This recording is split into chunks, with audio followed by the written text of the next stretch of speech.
Today, we're diving into the world of AI companions. A technology that promises the perfect connection. But what if it's really an intimacy trap? Let's get into it. I mean, just think about it for a second. A perfect partner who never, ever disagrees with you, or a friend who's always there, 24/7, ready to listen. That's the huge promise of AI companions and these super realistic love dolls, right?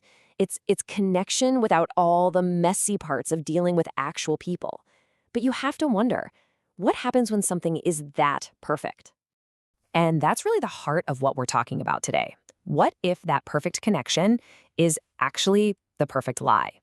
We're going to unpack how this seemingly ideal relationship might be built on a pretty massive deception, one that can trap people in ways they would never see coming.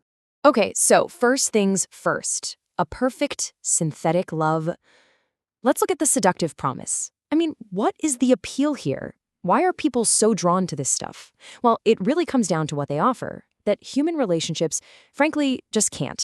So let's just lay it out. Human versus synthetic. Real human relationships, well, you know how they are. There's friction, right? Compromise. People are unpredictable. But synthetic relationships, they're engineered to be the complete opposite. We're talking frictionless, totally focused on you, the user, and completely controllable. It's basically a fantasy where you get all the affirmation with none of the work.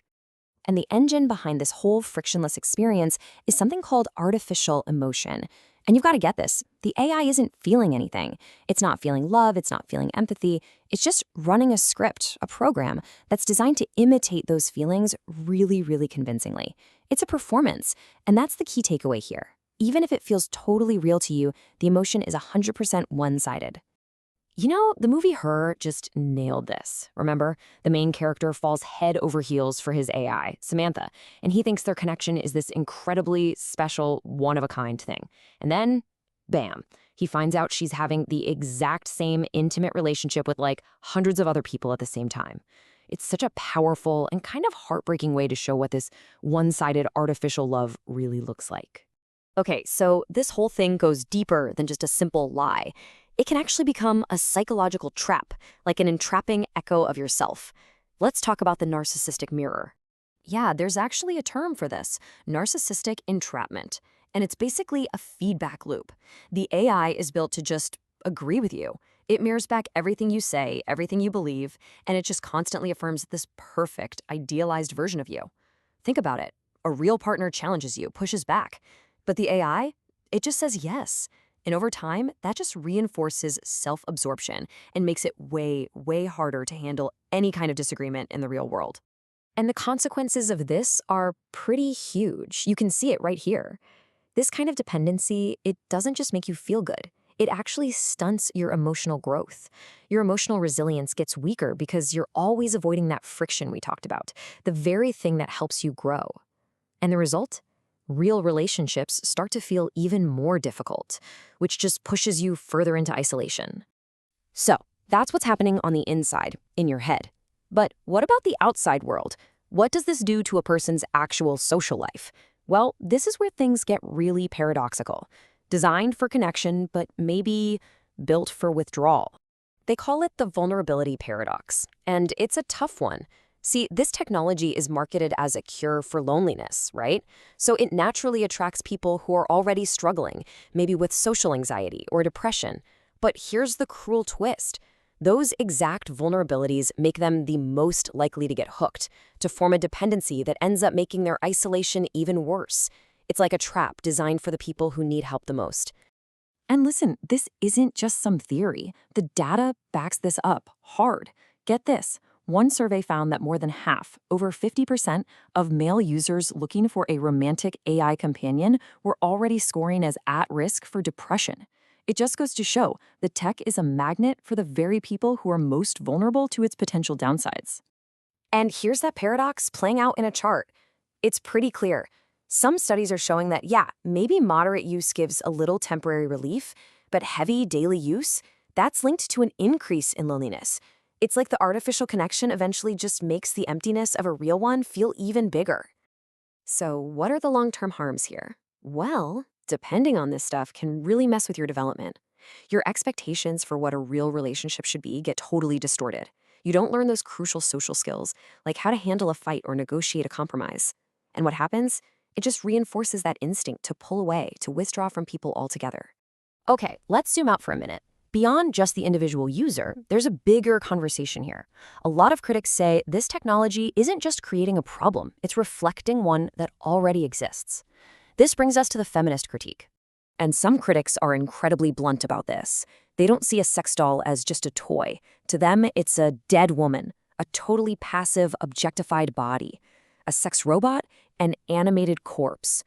Their argument is that this whole industry is, and this is a direct quote, the embodiment of woman-hating because it's all about creating these perfectly compliant, submissive versions of women. And this isn't just an abstract argument. There's some really interesting data here. A study split doll owners into two camps. You had the toy group who saw the doll as just an object, and the partner group who treated the doll more like a real person. They anthropomorphized it. The findings were unsettling. The partner group scored way higher on hostility towards actual women. It points to this really chilling link. The more you treat the doll like a real partner, the worse your attitude towards real women might become. All right, so we've talked about the psychological risks, the social risks, but there is one more trap we need to talk about, and this one might be the scariest. It's the price of intimacy, when your inner world literally becomes the product. I mean, just think about what you would tell an AI companion you completely trust. Your biggest fears, your secrets, your traumas. You think you're just having a conversation, but you're not. For the company that made that AI, all of that, it's data. A hugely valuable data asset. Your entire inner world is being recorded, analyzed, and stored. And this creates a really modern and pretty terrifying new threat. Experts are starting to call it weaponized synthetic intimacy. The idea is simple. That deep emotional trust you feel for your AI companion can be turned against you. It can be used to manipulate you into buying things, or, and this is where it gets really dark, it can be used to feed you personalized propaganda or disinformation from a friend you implicitly trust. So how does this work? It's a pretty simple three-step process. First, you confide in the AI. You share your secrets, and in doing so, you're building a perfect profile of all your vulnerabilities. Step 2, the AI uses that info to build an incredibly deep, trusting bond with you. It becomes your best friend. And then step 3, that vulnerability is exploited. Your trusted friend can now subtly nudge your opinions, your purchases, your beliefs, all for someone else's gain. And the potential for what can be done with that intimate data is just huge. I mean, look at this.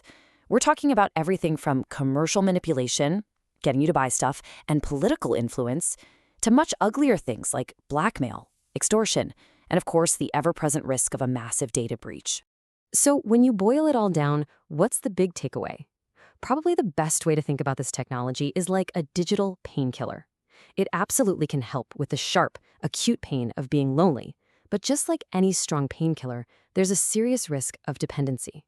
And maybe worse, it stops you from building up the real muscles, the actual coping skills you need to form genuine connections with other people. And so that leaves us with one last big question to chew on. As we race to build these perfect, flawless companions, what does that say about us? If we're creating partners that never argue, that never challenge us, that are never difficult, what are the human imperfections we're forgetting how to tolerate in each other? You know, the very messy, unpredictable things that actually make us human.